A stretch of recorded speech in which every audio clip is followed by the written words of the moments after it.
Mimpi dan penglihatan 19 Februari 2022. 1. Ladang siap dituai. 2. Bebaskan yang terikat. 3. Jiwa-jiwa di atas meja silver. Keempat, tangga keempat dan beban Tuhan. Kelima, Al-Jazirah. Keenam, Osaka, Yeremia 16. Ketujuh, Osama bin Laden dan Victoria. Kedelapan, gereja yang terpenjara. Ladang siap dituai. Di dalam sebuah mimpi, tanggal 13 Februari 2022, Tuhan memperlihatkan beberapa keluarga yang ditaruhkan Tuhan. Ada keluarga yang membutuhkan pertolongan. Keluarga pertama ada 2 perempuan, lalu ada ayah dan ibunya. Keluarga yang kedua ada perempuan dan 1 laki-laki, dan yang sakit laki-laki. Keluarga yang ketiga ada 2 perempuan. Di hari yang lain, tim yang sama menerima mimpi. Tim pergi di 1 ladang yang luas sekali yang menggambarkan pelayanan Tuhan. Tim seperti baru selesai mendoakan 1 keluarga dan dia sedang duduk di balai-balai di ladang itu. Di samping ladang-ladang itu ada tebing-tebing dengan saluran-saluran air yang kecil, dan tiba-tiba ada gempa 2 kali, sampai ada yang jatuh dari balai-balai ini. Lalu datang air yang besar dan tebing-tebingnya runtuh. Yang Tuhan ingatkan adalah ada ladang yang telah menguning dan siap untuk dipanen, namun tidak banyak yang melihatnya. Sebelum malapetaka yang digambarkan dengan tebing-tebing yang runtuh itu, ladang itu harus dituai supaya tuaiannya tidak menjadi rusak. Bebaskan yang terikat. Pada saat menyembah, terdengar suara sampai 3 kali, bebaskan yang terikat, bebaskan yang terikat, bebaskan yang terikat. Lalu muncul dalam penglihatan ada buaya yang berubah menjadi manusia, lalu berubah menjadi buaya lagi, seperti itu berkali-kali. Lalu salah satu tim melihat seperti mimpi yang ditulis di awal, ada 3 keluarga, namun dalam penglihatan ini di belakang mereka berdiri banyak orang yang tidak kelihatan ujungnya. Setelah itu tim yang lain menerima penglihatan. Sebuah meja berbentuk kotak seperti terbuat dari batu permata berwarna hijau kebiruan, namun bening transparan. Ketika bertanya kenapa ada di hadapan kami, dari meja itu keluar air ke atas, lalu Tuhan memberikan Yesaya 56. Beginilah firman Tuhan, taatilah hukum dan tegakkanlah keadilan, sebab sebentar lagi akan datang keselamatan yang daripadaku dan keadilanku akan dinyatakan. Berbahagialah orang yang melakukannya dan anak manusia yang berpegang kepadanya, yang memelihara hari Sabat dan tidak menajiskannya, dan yang menahan diri dari setiap perbuatan jahat. Janganlah orang asing yang menggabungkan diri kepada Tuhan berkata, sudah tentu Tuhan hendak memisahkan aku daripada umatnya. Dan janganlah orang kebiri berkata, sesungguhnya aku ini pohon yang kering. Sebab beginilah firman Tuhan, kepada orang-orang kebiri yang memelihara hari-hari Sabatku, dan yang memilih apa yang ku kehendaki dan yang berpegang kepada perjanjianku, kepada mereka akan ku berikan dalam rumahku dan di lingkungan tembok-tembok kediamanku suatu tanda peringatan, dan nama itu lebih baik daripada anak laki-laki dan perempuan. Suatu nama abadi yang tidak akan lenyap akan kuberikan kepada mereka, dan orang-orang asing yang menggabungkan diri kepada Tuhan akan melayani Dia, untuk mengasihi nama Tuhan dan untuk menjadi hamba-hambanya. Semuanya yang memelihara hari Sabat dan tidak menajiskannya, dan yang berpegang kepada perjanjianku, mereka akan kubawa ke gunungku yang kudus dan akan kuberi kesukaan di rumah doaku. Aku akan berkenan kepada korban-korban bakaran dan korban-korban sembelihan mereka yang dipersembahkan di atas mezbahku. Sebab rumahku akan disebut rumah doa bagi segala bangsa. Demikianlah firman Tuhan Allah yang menghimpun orang-orang Israel yang terbuang. Aku akan menghimpunkan orang kepadanya lagi sebagai tambahan kepada orang-orangnya yang telah terhimpun. Jiwa-jiwa di atas meja silver. Setelah itu, salah satu tim melihat meja yang lain berwarna silver, ada jiwa-jiwa diletakkan di atas meja itu, dan Tuhan berbicara, "Mau kau apakan jiwa-jiwa ini yang kau hadapkan kepadaku? Apa yang kau perkatakan kepada jiwa yang kau bawa ini, hal itu akan terjadi di dalam hidupnya." Lalu dalam penglihatan ada sebuah gunung, dan dari gunung itu keluar banyak gumpalan-gumpalan seperti tanah tapi berwarna hitam. Ketika bertanya kepada Tuhan, apa itu gumpalan-gumpalan berwarna hitam itu, Tuhan mengatakan, "Engkau sedang berkata kepada gumpalan-gumpalan itu, jiwa-jiwa yang ada di dalamnya akan terlepas." Tim yang lain melihat ada sebuah gunung, dan di pertengahan gunung itu ada jalanan aspal, dan di sampingnya jurang yang dalam. Gunung itu bergetar dan ada bebatuan yang longsor. Ketika melihat ke atas, ada laba-laba yang besar dari gunung-gunung lain, juga keluar laba-laba, dan ada ulat-ulat bulu yang besar, lalu awan di atas menjadi gelap. Namun ketika melihat ke seberang gunung, ada mutiara-mutiara yang bersinar. Tangga keempat dan beban Tuhan. Setelah itu, salah satu tim melihat kembali tangga-tangga yang pernah diperlihatkan, bahwa tangga ketiga sudah terbuka, dan yang keempat sudah mulai terbuka sedikit seperti kerang yang mau terbuka, namun masih gelap dan belum kelihatan. Yang Tuhan ingatkan adalah badai yang akan datang. Namun Tuhan mengingatkan supaya tetap setia berpegang teguh kepada Tuhan dan firman-Nya apapun yang terjadi. Lalu ambillah beban Tuhan. Tim yang menerima penglihatan ini berkata di dalam hatinya, "Terlalu berat beban yang kau berikan Tuhan bagi kami tim ini." Tiba-tiba tampak dalam penglihatan Tuhan Yesus berlutut di sebuah batu seperti sedang dalam posisi doa, lalu menghadapkan wajahnya dengan sedih kepada tim yang merasa terbebani, seperti mau meneteskan air matanya. Lalu tim yang menerima penglihatan ini meminta ampun kepada Tuhan. Tuhan memberikan kekuatan dan mengingatkan kita bahwa bukan kita yang melakukannya, namun Tuhan di dalam kita yang akan memampukannya. Dan senjata apa yang dibawa musuh, Tuhan memberikan senjata yang sama, bahkan lebih ajaib dan lebih besar kuasanya. Lalu Tuhan mengatakan tidak semua orang diberikan beban ini. Jadi bersyukurlah dan kumpulkanlah hartamu di sorga. Ketika penyembahan kepada Tuhan dinaikkan, salah satu tim melihat langit terbuka dan cahaya dari sorga terpancar. Lalu Tuhan memberikan Mazmur 80. "Hai gembala Israel, pasanglah telinga, engkau yang menggiring Yusuf sebagai kawanan domba.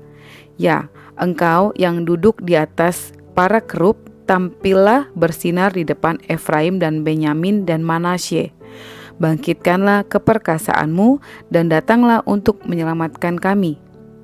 Ya Allah, pulihkan kami, buatlah wajahmu bersinar, maka kami akan selamat.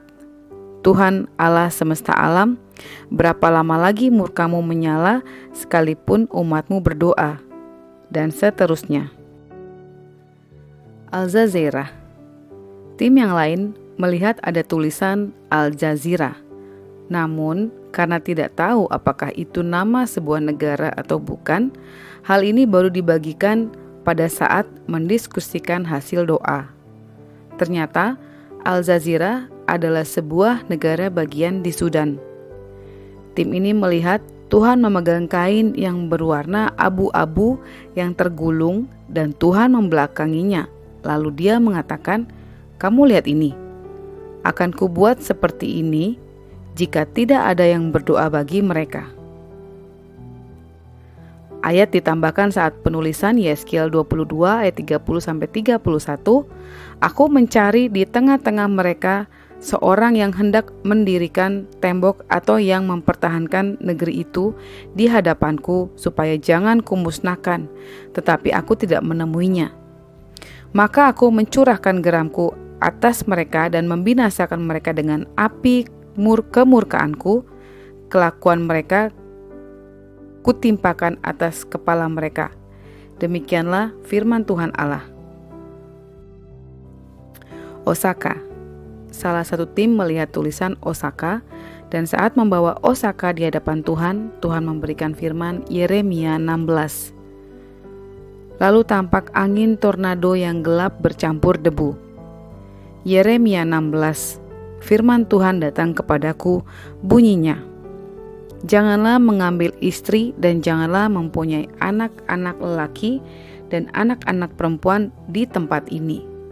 Sebab beginilah firman Tuhan tentang anak-anak lelaki dan anak-anak perempuan yang lahir di tempat ini, tentang ibu-ibu mereka yang melahirkan mereka, dan tentang bapak-bapak mereka yang memperanakan mereka di negeri ini. Mereka akan mati karena penyakit-penyakit yang membawa maut. Mereka tidak akan diratapi dan tidak akan dikuburkan. Mereka akan menjadi pupuk di ladang. Mereka akan habis oleh pedang dan kelaparan. Mayat mereka akan menjadi makanan burung-burung di udara dan binatang-binatang di bumi. Sungguh, beginilah firman Tuhan. Janganlah masuk ke rumah perkabungan, dan janganlah pergi meratap, dan janganlah turut berduka cita dengan mereka. Sebab aku telah menarik damai sejahtera pemberianku daripada bangsa ini. Demikianlah firman Tuhan. Juga kasih setia dan belas kasihanku. Besar dan kecil akan mati di negeri ini. Mereka tidak akan dikuburkan, dan tidak ada orang yang akan meratapi mereka. Tidak ada orang yang akan menore-nore diri, dan yang akan menggundul kepala karena mereka. Tidak ada orang yang akan memecah-mecahkan roti bagi orang yang berkabung untuk menghiburkan dia karena kematian itu. Bahkan tidak ada orang yang akan memberi dia minum dari piala penghiburan oleh karena kematian ayah atau ibunya. Janganlah engkau masuk ke rumah orang yang mengadakan perjamuan untuk duduk makan minum dengan mereka. Sebab beginilah firman Tuhan semesta alam, Allah Israel. Sesungguhnya di tempat ini, di depan matamu dan pada zamanmu, akan kuhentikan suara kegirangan dan suara sukacita, suara pengantin laki-laki dan suara pengantin perempuan.